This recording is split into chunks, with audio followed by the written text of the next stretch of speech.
नमस्कार, मैं हूं संजय शर्मा। आप देख रहे हैं 4 PM न्यूज नेटवर्क। क्या दिल्ली दरबार ने अब ऑपरेशन योगी करने का मन बना लिया है? क्या तय कर लिया है कि अब वो वक्त आ गया है जब योगी आदित्यनाथ के खिलाफ माहौल तैयार कर दिया जाए? आपको याद होगा, कुछ साल पहले विधायकों ने विरोध किया था योगी आदित्यनाथ का, विधानसभा में धरने पर बैठ गए थे। हालत बड़ी खराब हो गई थी। संघ भागा भागा, बीएल संतोष भागे भागे की तरह मैनेज हुआ।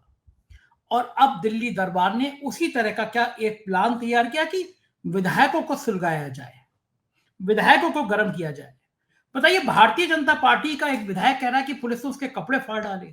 वो कह रहा है कि मैं लखनऊ में चीफ सेक्रेटरी सस्पेंड नहीं किया गया तो मैं आग भाग कर लूंगा। रूलिंग पार्टी का विधायक। विपक्ष कह रहा है कि अब तक तो आम आदमी की बात नहीं सुनी जाती थी, अब तो बीजेपी के विधायकों के कपड़े फाड़े जा रहे हैं। मौका भी मिला है। तो खेल क्या है? योगी आदित्यनाथ जिस तरह उत्तर प्रदेश में सांप्रदायिकता की पिच तैयार कर रहे हैं, हिंदू मुसलमान का माहौल तैयार कर रहे हैं, वो चाहते हैं कि अगर दिल्ली उन्हें हटाने की सोचे, उससे पहले वो एक हिंदू नायक के रूप में इतने बड़े रूप में स्थापित हो जाएं कि दिल्ली को और संघ को 1000 बार सोचना पड़े। बहुत तलवार की धार पे चल रही है राजनीति। भारतीय जनता पार्टी का राष्ट्रीय अध्यक्ष संभवतः उसके नाम की घोषणा 8-10 दिन में हो जाएगी। वो मोदी के पसंद का होगा, मोदी के खिलाफ होगा, इसकी निगाह बनी हुई है। 75 साल होने के बाद मोदी कुर्सी पर रहेंगे या नहीं रहेंगे, इसकी चर्चा है। इस बीच में योगी आदित्यनाथ की इस तरह विधायकों की घेराबंदी करने के पीछे क्या है ऑपरेशन मोदी और शाह, इसकी चर्चा करेंगे। पश्चिमी उत्तर प्रदेश के तेज तर्रार पत्रकार राशिद जहीर, इन सारे मुद्दों में बातचीत करेंगे। चलते हैं राशिद भाई के पास। पहले चैनल को सब्सक्राइब और ज्वाइन करिए, फिर सुनते हैं राशिद की बातचीत। राशिद भाई, फिर से उत्तर प्रदेश में गजब हो रहा है।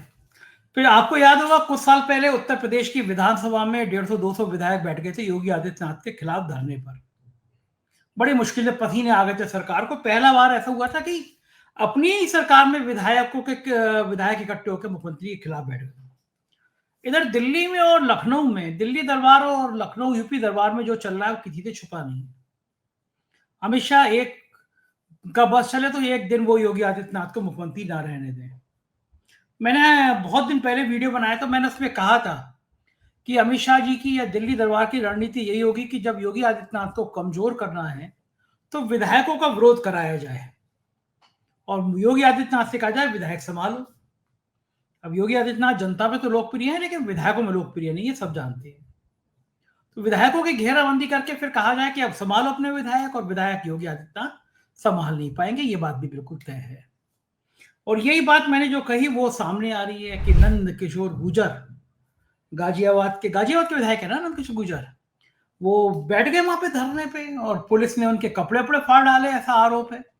और भाई कह रहे हैं कि 28 तारीख तक तो कथा चल रही है यहाँ पे, 28 तारीख के बाद मैं आऊंगा लखनऊ में और चीफ सेक्रेटरी को सस्पेंड नहीं किया गया, सीधा चीफ सेक्रेटरी, तो अपनी जान दे दूंगा।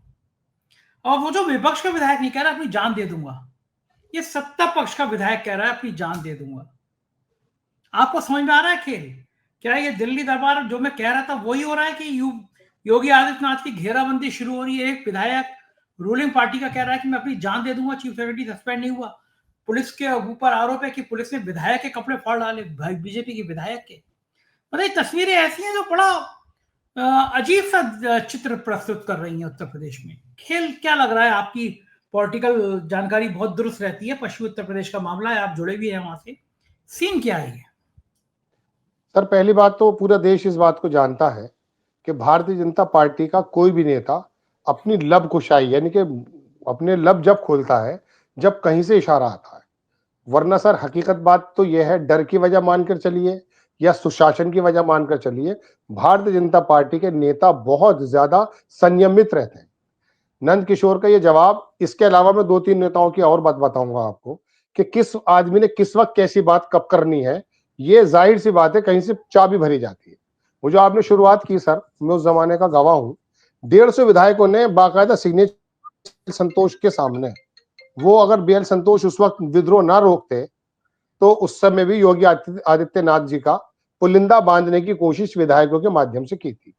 और अब योगी आदित्यनाथ, सर बात यह है, इसमें तो कोई दो राय नहीं कि उत्तर प्रदेश पे वो शासन कर रहे हैं, लेकिन उनको ये मालूम है कि महाकुंभ में जिस प्रकार से मोदी जी तक ने उनका जिक्र नहीं किया और वो पूरे देश में महाकुंभ को करके एक अकेले चेहरा बन गए हैं, ऐसे समय में सर आला कमान के सामने ये चुनौती बहुत है कि 64 करोड़ आदमियों को भले ही कागजों पे ही सही, लेकिन अगर डुबकी लगवा दी है तो कहीं ऐसा ना हो कि सारे डुबकी इन्हीं के घाट पर लगा दें।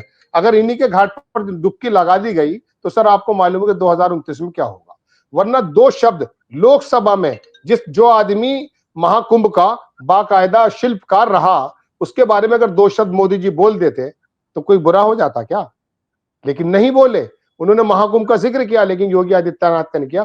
इस बात से पूरे देश को पता चल गया और भागे भागे फिर वो आरएसएस के मुख्यालय पे भी गए। आपको मालूम है, क्योंकि योगी आदित्यनाथ की जो जुड़ाव है इस समय आरएसएस से वो ज्यादा गहरा है और उनको मालूम है। तो ये बात आ चुकी है। अब ये चाहे वो गुर्जर के नाम पे, नंदकिशोर गुर्जर का नाम हो, या फिर सरधन्य का एक विधायक है दूसरा हो, या कोई तीसरा आदमी हो, इनके जरिए कुछ ऐसी हल्की हल्की छोटी छोटी सी वो लगाई जाएंगी। मैं कह सकता हूं जैसे आग में छोटी सी सुलगन लगाई जाती है ताकि आग भड़क जाए, देखा जाए माहौल क्या। तो ये नंदकिशोर गुर्जर जो कह रहे हैं अपनी सरकार के खिलाफ कि मैं आत्मदाह कर लूंगा और 28 मार्च तक वो चलेगा, और ये इनका रोल भी किस प्रकार का रहा है, पहले भी ये अक्सर जो है सरकार को यानी कि यूपी सरकार को घेरे में डालते रहे। तो ऐसे समय में इनका ये जवाब देना कि मैं चीफ सेक्रेटरी के आगे आत्मदाह कर लूंगा, बिल्कुल साफ नजर आ रहा है। लोनी का विधायक लखनऊ में जाकर के ये काम कर रहा है।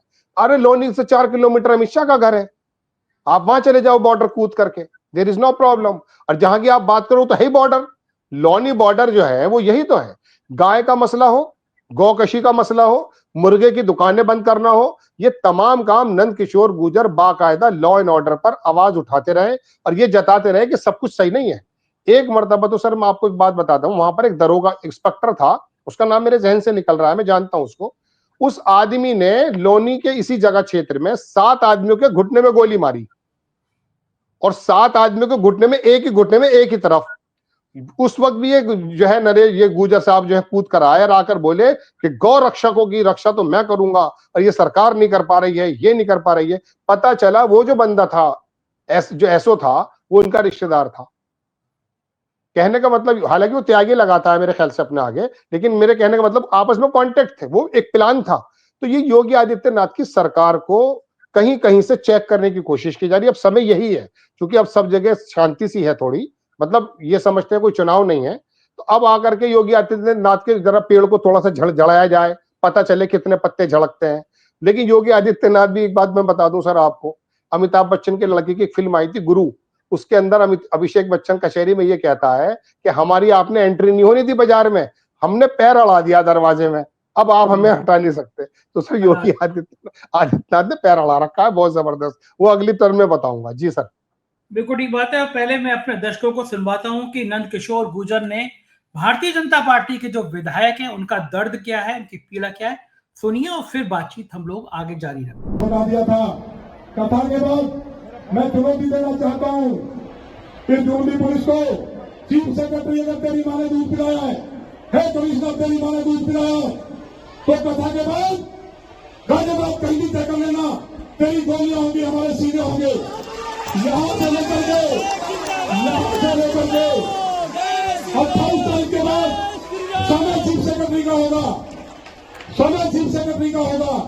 माननीय योगी जी ने हमसे मना किया था, बोलना नहीं है, हम चुप थे, पुलिस अन्याय कर रही थी, मेरे कार्यकर्ता को करीब 11,000 रुपए देकर छोड़ा, मैं बोला नहीं।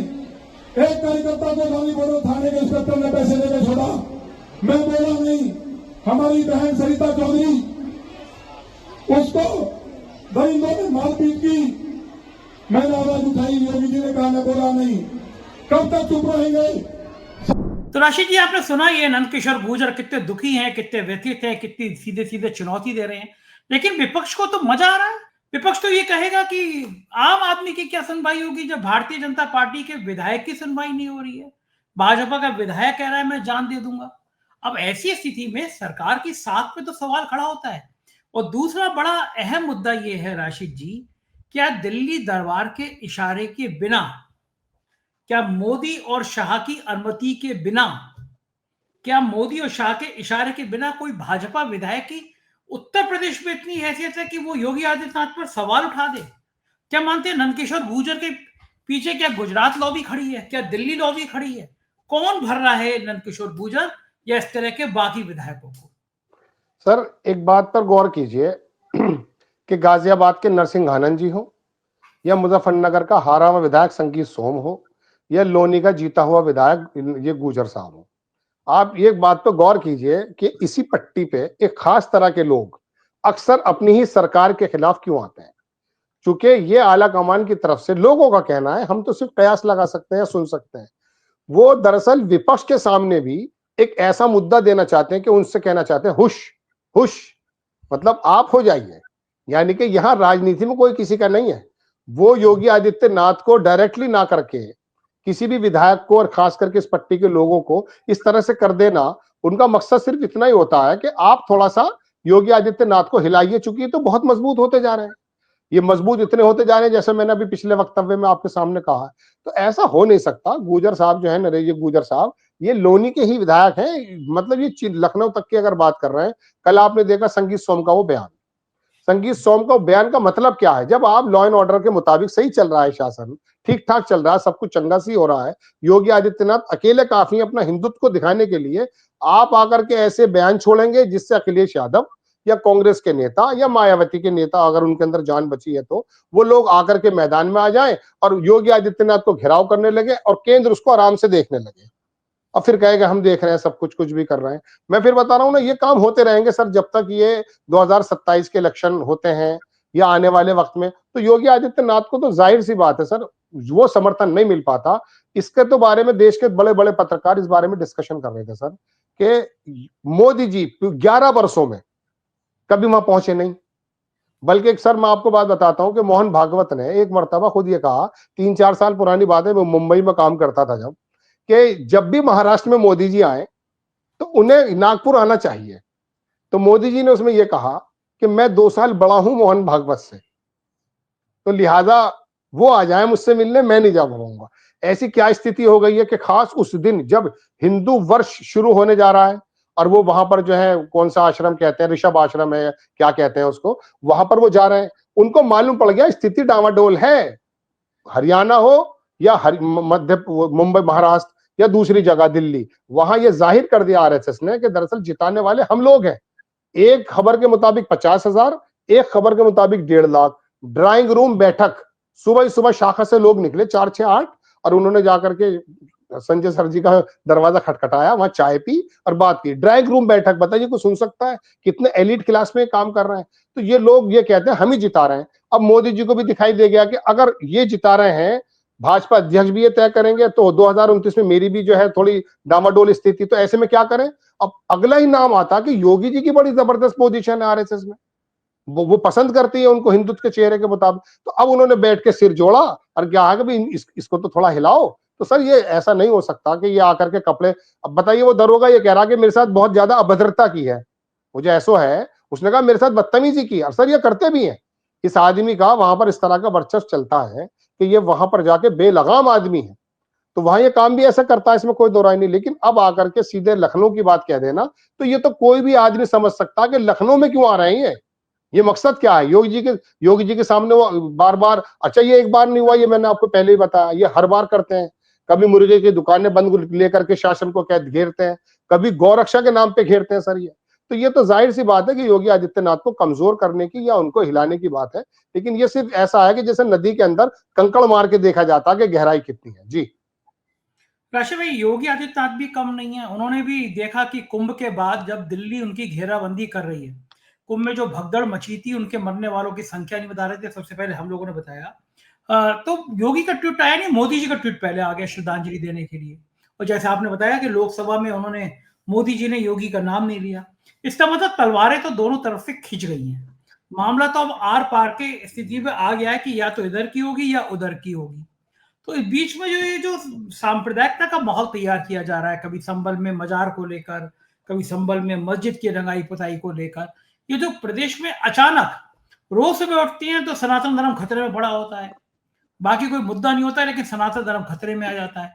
ये जो अचानक प्रदेश में सांप्रदायिकता का माहौल तैयार किया जाने लगा, तो क्या वो भी रणनीति है योगी आदित्यनाथ की कि अगर तो मुझे हटाने की सोचोगे तो उससे पहले मैं हिंदुत्व का इतना बड़ा नायक हो जाऊंगा कि 1000 बार सोचोगे कि मुझे हटाने से पहले कहीं फजीयत ना हो जाए। तो आपको लगता है कि ये भी एक स्ट्रेटेजी है, ये भी एक रणनीति है योगी आदित्यनाथ की कि हिंदुत्व के एक बड़े नायक के रूप में वो खुद स्थापित हो जाए और बड़े नायक के रूप में स्थापित हो जाए? देखिए संजय सर, बात यह है, जो लोगों की बातें चलती हैं, चहमे गोइयां चलती हैं, जैसे ये लोनी के विधायक की आपने बात की है, ये कोई भी प्री प्लान योगी आदित्यनाथ का नहीं है। अलबत्ता वो अपनी यही चीफ सेक्रेटरी को क्यों कटघरे में खड़ा करेंगे? इससे साफ जाहिर होता है कि ये तो प्लान किसी और का है, विधायक का है या विधायक को संचालित करने वाले। अब मैं आता हूं संभल। संभल में सर एक बिरादरी है तुर्क, उन्हें आम जबान में तुरक कहते हैं, लेकिन वो तुर्क कहलाते हैं। और मैं आपको बताऊं, पश्चिम यूपी में कभी किसी जमाने में एक बिरादरी हुआ करती थी कुरैश, उनका बड़ा वर्चस्व होता था राजनीतिक, चूंकि पैसा बहुत अच्छा कमा लिया गया। इसके अलावा राजनीतिक पूरा इस पट्टी में आप रामपुर और संभल और मुरादाबाद और मरोहा और बिजनौर और पूरी पट्टी में घूम जाइए आप, यहां ये बिरादरी इतनी जबरदस्त है सर, तुर्क जिनको कहते हैं। इनका कहना यह भी है कि हम वो टर्की वाले तुर्क हैं जो उस्मानिया हुकूमत वाले हैं, इनका कहना यह है। सिर्फ उसी बिरादरी को संभल में आकर के, संभल के अंदर बावली ढूंढना, मस्जिदों के नीचे काम करना, ये सर उत्तर प्रदेश की सरकार का बराह रास्त काम है। ये उनका काम इस तरह से है सर कि वो ये चाहते थे कि मुस्लिमों की एक ऐसी बिरादरी को छेड़ा जाए जो अपने आप का वर्चस्व समझती है। अगर ये लोग भड़क गए तो हमारा काम बहुत आगे निकल जाएगा। लेकिन इत्तेफाक ये हुआ कि वो लोग भड़के तो सही, लेकिन समझदारी के साथ भड़के। उन्होंने संभल को भट्टी ज्यादा नहीं बनने दिया। अलबत्ता योगी सरकार ने इस मुद्दे को भड़काने में अपने ही क्राइटेरिया में, अपने जोन में खेलते हुए कोई कमी नहीं छोड़ी। अधिकारियों की तैनाती हो या अधिकारियों के बयान हो, उनके पास आ जाना, उनके साथ खड़े हो जाना। बताइए, वो पहलवान जो इनके बारे में कह रहे थे कि पहलवान पहलवानी की बात करेगा, तो भाई उसको सीओ क्यों बना रखा, उसे अखाड़े में भेज दो भाई। अगर आप बताओ, चीफ मिनिस्टर जिस सीओ की शाना बशाना मतलब कंधे पे खड़ा हो जाए आके, उस आदमी का कॉन्फिडेंस कैसा होगा? वहां के लोकल एसपी सिटी का डांस होली में देखो आप, मतलब एक अजीब व गरीब माहौल बना दिया। और इनको उम्मीद ये थी कि ये वाली जो बिरादरी है तुर्क, जिसका मैंने जिक्र किया है, ये शायद भड़क जाएगी। बात यह है कि वो थोड़ा सा हल्के से कंट्रोल में है, और कंट्रोल में आके उनको ये जताना चाहते हैं वो कि हम अपना सामाजिक लड़ाई या कानूनी लड़ाई लड़ेंगे।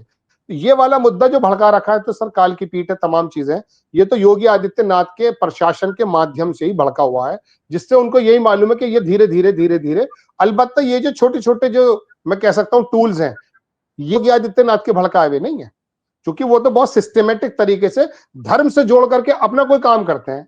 अब बताइए, ये वह कोई झगड़ा था कि जो यात्रा निकल रही थी और मुझे परमिशन नहीं मिली थी और मेरे कपड़े फाड़ दिए? इसमें योगी आदित्यनाथ की उल्टी उतनी बदनामी है। लेकिन योगी आदित्यनाथ महाकुंभ हो सर, या संभल वाला मामला हो, बहुत सिस्टमेटिक बुलडोजर वाला मामला हो, ढंग के मामले लेकर आते हैं। ये टटपूंज, ये जो आम जबान में कहते हैं, ऐसे मामले योगी आदित्यनाथ नहीं लाते। वो अतीक खान जैसे आदमियों को डील करते हैं, वो संभल को डील करते हैं, वो महाकुंभ को डील करते हैं। वो बड़े लेवल के नेता, बड़े लेवल के ही उनके टूल्स हैं। ये छोटे मोटे टूल्स तो कहीं और से आए हुए हैं। जी बिल्कुल ठीक बात है, कहीं और से आए हैं, इन्हीं पे निगाह बनी रहेगी। बहुत बहुत शुक्रिया राशिद जी, आपने समय दिया, थैंक यू। ये थे राशिद जहीर, और उन्होंने पश्चिमी उत्तर प्रदेश की राजनीति, योगी आदित्यनाथ, राष्ट्रीय स्वयंसेवक संघ और मोदी शाह के रिश्तों के बारे में विस्तार से बताया। मैं चाहता हूं कि आप भी बताएं कि आपकी राय क्या है इस वीडियो के बारे में। आपकी जो भी बातचीत हो कमेंट करके जरूर बताइएगा। शुक्रिया, थैंक यू।